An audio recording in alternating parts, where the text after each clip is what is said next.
नमस्कार दोस्तों, UP global coaching पर आपका हार्दिक स्वागत है। दोस्तों, आज की वीडियो में हम नाउन चैप्टर को पढ़ेंगे।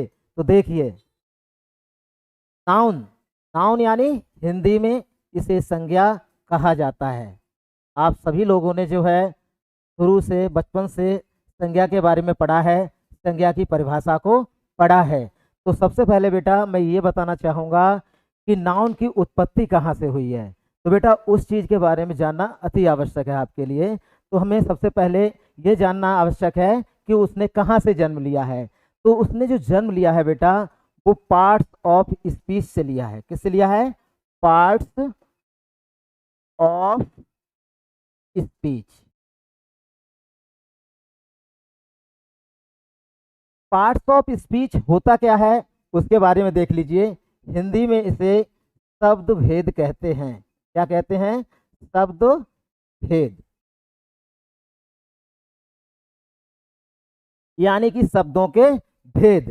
तो बेटा इसके बारे में इसकी व्याख्या मैं आपके लिए विश्लेषण कर रहा हूं कि किस तरीके से हम पार्ट्स ऑफ स्पीच के लिए समझेंगे। स्पीच का मतलब सबसे पहले ये समझिए, स्पीच क्या होता है। स्पीच के लिए हम कथन भी कह सकते हैं। कथन जैसे भाषण है, स्पीच हम कह सकते हैं। या कोई वाक्य है, उसके लिए भी हम स्पीच कह सकते हैं।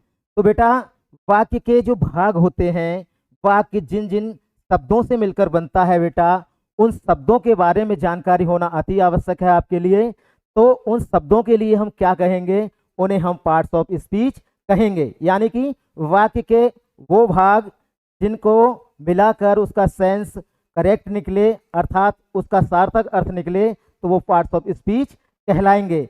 अब इसको भी आप डिटेल्स में समझिए कैसे। तो मैं आपके लिए एक उदाहरण देकर समझा रहा हूं। जैसे जैसे देखिए, ये एक सुंदर घर है, ब्यूटीफुल घर घर है आपका। सुंदर घर है आपका ये। और ये घर जो है सुंदर, कुछ वस्तुओं से मिलकर बना है। जैसे सबसे पहले आपकी ईंट है, ईंट को लिया तब हमने इस घर को बनाया। सीमेंट है, कंक्रीट है, सैंड है, रेनफोर्समेंट है, ग्लास है, प्लास्टिक है, वुड है और टाइल्स हैं। इन सब चीज़ों को मिलाकर जो है एक सुंदर घर बना है, अर्थात एक सुंदर घर की रचना हुई है। तो मैं आपके लिए ये उदाहरण इसलिए दे रहा हूँ, जिस तरीके से एक ब्यूटीफुल हाउस को बनाने के लिए कुछ वस्तुओं की आवश्यकता होती है, उसी प्रकार से किसी वाक्य को अर्थपूर्ण बनाने के लिए, सार्थक अर्थ बनाने के लिए कुछ शब्दों की आवश्यकता होती है, और उन्हीं शब्दों को पार्ट्स ऑफ स्पीच कहा जाता है। तो मैं आपके लिए जिस तरीके से ये वृक्ष है, सीमेंट है, कंक्रीट है, सैंड है, रेनफोर्समेंट है, ग्लास है, प्लास्टिक है, वुड है, टाइल्स है, उसी तरीके से एक वाक्य को बनाने के लिए शब्दों की आवश्यकता होती है। तो मैं आपके लिए ये सारे शब्द बताते हुए चलता हूं। तो देखिए, parts of speech, parts of speech. ठीक है बेटा, पार्ट्स ऑफ स्पीच जिस तरीके से एक ब्यूटीफुल हाउस बनाने के लिए कई वस्तुओं की, अर्थात 10 20 30 जितनी भी वस्तुएं हो सकती हैं सुंदर और बनाने के लिए, उनकी आवश्यकता हुई, उसी प्रकार से किसी वाक्य को बनाने के लिए शब्दों की आवश्यकता होती है। तो उन शब्दों को जो है 8 भागों में बांटा गया है। वो कौन कौन से भाग हैं वो मैं आपके लिए डिटेल्स में बताता हूं एक सेंटेंस के माध्यम से। जैसे देखिए, एक सेंटेंस है आपका, ए ब्लैक बॉय, एक काला लड़का, जंप्ड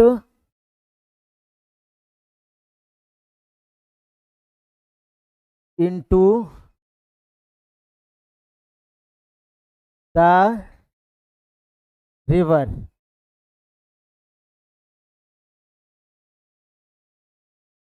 कह रहे हैं कि a black boy jumped into the river and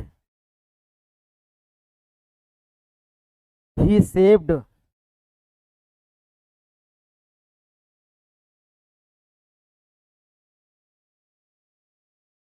easily.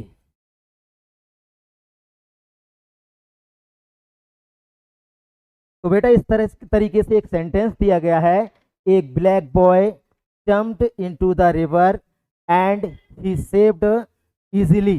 कह रहे हैं कि एक काला लड़का नदी में कूद गया और उसने जो है आसानी से अपने आप को बचा लिया, अर्थात वो स्वयं जो है अच्छी तरीके से आसानी से बच गया।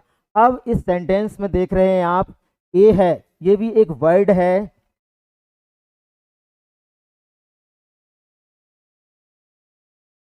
और ब्लैक है, ये भी एक वर्ड है, बॉय है, ये भी वर्ड है, जम्प्ड ये भी वर्ड है, इनटू ये भी वर्ड है, द ये भी वर्ड है, रिवर ये भी वर्ड है, एंड ये भी वर्ड है, ही ये भी वर्ड है, सेव्ड ये भी वर्ड है, और इजीली ये भी एक वर्ड है।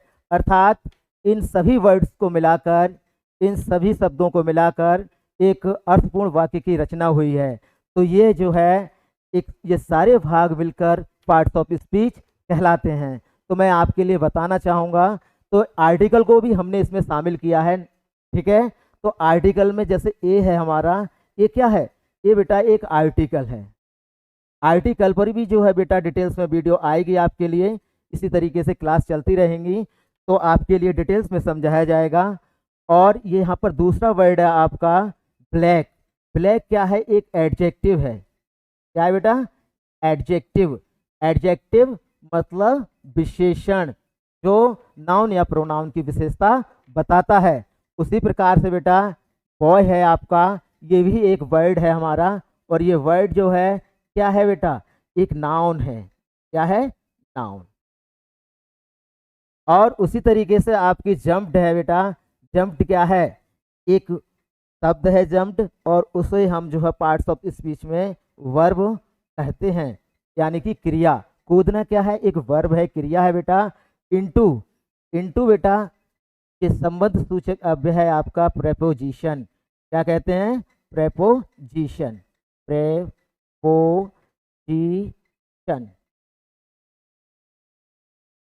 इसे हिंदी में संबंध सूचक अव्यय कहा जाता है। द आपका बेटा क्या है, एक आर्टिकल है।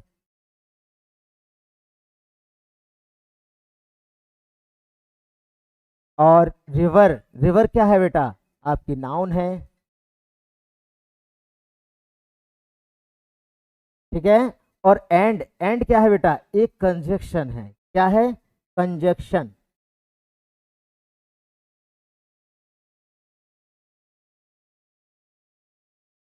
और ही क्या है बेटा, ही एक प्रोनाउन है।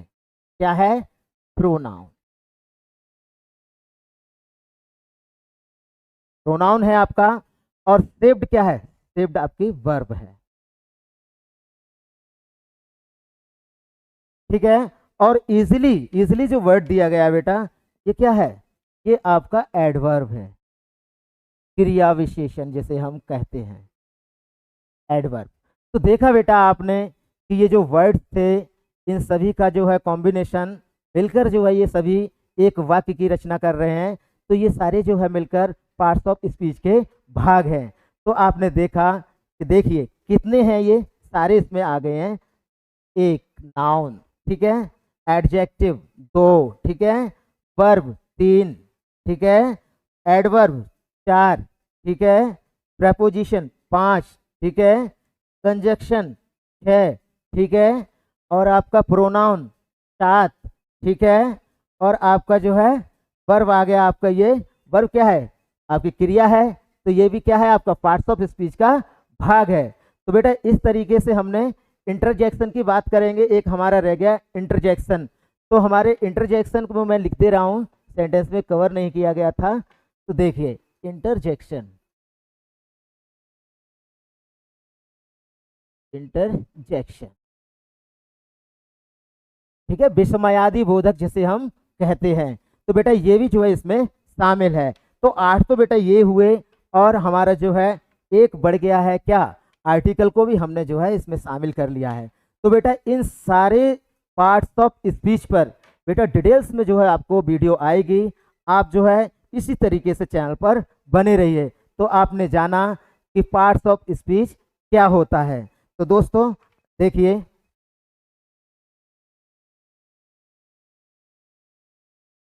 अब मैं आपके लिए यहाँ पर बताना चाहूँगा कि व्हाट इज नाउन। क्या बताना चाहूँगा? व्हाट इज नाउन, संज्ञा क्या है। तो अभी मैंने डिटेल्स में आपको बताया था कि संज्ञा का जन्म जो है कहाँ से हुआ है, वो बेटा किससे हुआ है? पार्ट्स ऑफ स्पीच से हुआ है। तो आपने वो सेंटेंस जब देखा तो उस सेंटेंस में नाउन भी दिया गया था, प्रोनाउन भी दिया गया था। तो बेटा आपके लिए नाउन जो वर्ड दिया गया था वो हमारा पहला वर्ड है नाउन। तो नाउन के बारे में हम जो है विस्तार से इस वीडियो में जानेंगे, और हमने जो है अभी उदाहरण से जो है इस चीज़ को भली भांति समझा भी। तो सबसे पहले मैं आपको बताना चाहूँगा कि बचपन से जो है हम डेफिनेशन इसकी पढ़ रहे हैं बेटा। डेफिनेशन मतलब इसकी परिभाषा। तो देखिए बेटा, मैं आपके लिए डिटेल्स में जो है उस चीज़ को बताता हूँ। तो देखिए, जैसे हमने बचपन से पढ़ा है, a noun is the name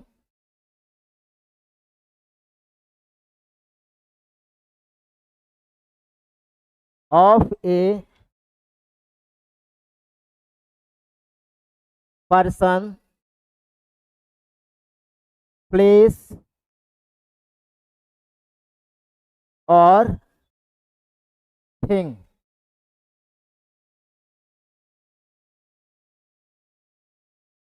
तो बचपन से जो हमारे लिए ये डेफिनेशन रटाई गई, क्या कि a noun is the name of a person, place और थिंग। कह रहे हैं कि संज्ञा जो है एक व्यक्ति, प्लेस यानी कि स्थान, और थिंग यानी कि वस्तु, मतलब इनका जो नाम है वो क्या है? वो एक संज्ञा है। तो बेटा इस चीज़ के लिए तो आप रटते हुए आ रहे हैं, बचपन से जो है इस चीज़ को बताया जा रहा है। तो मैं आपके लिए विस्तार से जो है इस पर फोकस डालता हूं। तो आप ये कह सकते हैं कि संज्ञा इन चीज़ों का तो नाम है ही है, पर्सन है यानी कि कोई व्यक्ति। जैसे व्यक्ति में अजय हो सकता है, रमेश हो सकता है, राधा हो सकती है, ठीक है, या किसी व्यक्ति का यानी कि कोई भी आपका जेंट्स हो सकता है, लेडीज हो सकती है। जितने भी नाम हैं आपके पर्सन्स के, वो क्या हैं? वो आपके नाउन हैं यानी कि संज्ञा हैं। उसी प्रकार जैसे हमारा कोई प्लेस हो सकता है, प्लेस यानी कि कोई आपका मान लीजिए टेम्पल है, मंदिर जिसे कहते हैं हम मंदिर। तो वो जो जगह का, स्थान का जो नाम है वो क्या है बेटा? एक संज्ञा है। और मंदिर की जगह मस्जिद हो सकता है, शहर हो सकता है, पुलिस थाना हो सकता है, या बस अड्डा हो सकता है, या कोई भी जो भी स्थान है, जितने भी दुनिया में स्थान है उनका नाम है, वो संज्ञा है। यानी कि जो भी पृथ्वी पर जीवित प्राणी हैं, व्यक्ति हैं, उन सब का नाम क्या है? एक नाउन है, संज्ञा है। उसी प्रकार से और का मतलब या थिंग, थिंग का मतलब होता है वस्तु। वस्तुएं वो जो मानव निर्मित होती हैं और जिनका हम प्रयोग करते हैं। तो प्रयोग करने पर आप समझ सकते हैं बेटा कि आप अब भी जो बहुत सारी वस्तुओं का प्रयोग कर रहे हैं। जैसे मैं यहाँ पर पेन का यूज कर रहा हूँ। पेन क्या है? एक थिंग है। तो ये क्या है? एक संज्ञा है। क्या है? संज्ञा। उसी प्रकार से चेयर है आपकी, ये क्या है? एक संज्ञा है बेटा। यानी कि जो वस्तु है, फैन है, अम्ब्रेला है, लाइट है, टेबल है और स्टूल है, या आपका कोई मोबाइल फोन है, तो ये वस्तुएं, कपड़े हैं, ये सारी चीजें ये क्या है बेटा? ये नाउन है। क्या है? ये संज्ञा है। तो आप ये शॉर्ट में जान लीजिए कि पृथ्वी पर या पूरे संसार में, पूरे यूनिवर्स में, पूरे ब्रह्मांड में जो भी चीजें हैं जिनका एक नाम है, वो क्या है? वो सारी चीजें संज्ञा हैं। तो मैं आपको बताना चाहूंगा, आप अपने पास भी इस चीज को देख सकते हैं। जैसे आपके पास मान लीजिए, आपके आसपास ढूंढिए कि क्या ये संज्ञा है। जैसे आपके आसपास में एक नोटबुक होगी। क्या? नोटबुक। मान लीजिए नोटबुक है आपकी, तो आप कहेंगे क्या सर ये संज्ञा है? यस, ये एक वस्तु है, इसलिए ये संज्ञा है। आपके पास मान लीजिए एक पेन है, पेन तो आप समझ ही गए, आपके मान लीजिए और कोई चीज हो सकती है, मान लीजिए आपके पास में स्पेक्टिकल्स है, गूगल है, चश्मा है, क्या है, गूगल है मान लीजिए, चश्मा, तो ये स्पेक्टिकल्स भी इसको हम बोलते हैं। तो ये क्या है बेटा, एक नाउन है, मतलब जिसका यूज हम कर रहे हैं वो क्या है, एक वस्तु है, और वो क्या है, एक नाउन है बेटा। तो ये सारी चीजें जो आपके आसपास हैं, जो भी आप यूज करते हैं, वो एक संज्ञा है। तो बेटा ये जो है डिटेल्स में मैं आपको यही बताना चाह रहा था कि बेसिक कॉन्सेप्ट क्या था नाउन का, कि तो हम जो है नाउन को इस तरीके से समझेंगे। मैंने आपको ये भी बताया कि नाउन ने जन्म कैसे लिया, उसकी उत्पत्ति कैसे हुई, पार्ट्स ऑफ स्पीच से उसकी उत्पत्ति हुई, और पार्ट्स ऑफ स्पीच में हमने आज क्या है, नाउन की केवल हमने डेफिनेशन को जाना है कि डेफिनेशन, उसकी व्याख्या क्या है, उसकी परिभाषा क्या है, और किन किन चीज़ों के लिए हम संज्ञा कहते हैं। तो इसके काइंड्स हैं दोस्तों, इसके काइंड्स पर भी जो है डिटेल्स में वीडियो आएगी आपके लिए। जैसे आपका जो भी काइंड्स हैं, इसके 5 काइंड्स होते हैं, उनके बारे में जो है डिटेल्स में बात की जाएगी, और आपके लिए संज्ञा से संबंधित जितने भी डाउट्स हैं, और ये जो वीडियो है स्कूल लेवल से कॉम्पिटिटिव एग्जाम तक जो है आपके लिए लाभकारी है। आप इसको देखकर जो है नाउन से संबंधित एरर जो है ठीक कर सकते हैं। तो आपके लिए बेटा ये फर्स्ट क्लास थी नाउन की। अब आगे जो है इसी तरीके से नाउन की दूसरी क्लास आएगी, जिसमें उसके टाइप्स के बारे में बताया जाएगा और डिटेल्स में बात की जाएगी। तो दोस्तों आज की वीडियो आपको कैसी लगी, अगर अच्छी लगी है तो लाइक ज़रूर करें, और चैनल पर नए हैं तो चैनल को सब्सक्राइब करें, और इसी तरीके से प्रेम देते रहिएगा, और वीडियोस को वॉच कीजिए और अपने नॉलेज को बढ़ाइए। तो इन्हीं चंद शब्दों के साथ मैं अपनी वाणी को विराम देना चाहूँगा। तो कल फिर मिलेंगे एक नई वीडियो के साथ अगले टर्न पर। तब तक के लिए नमस्कार, जय हिंद, वंदे मातरम दोस्तों।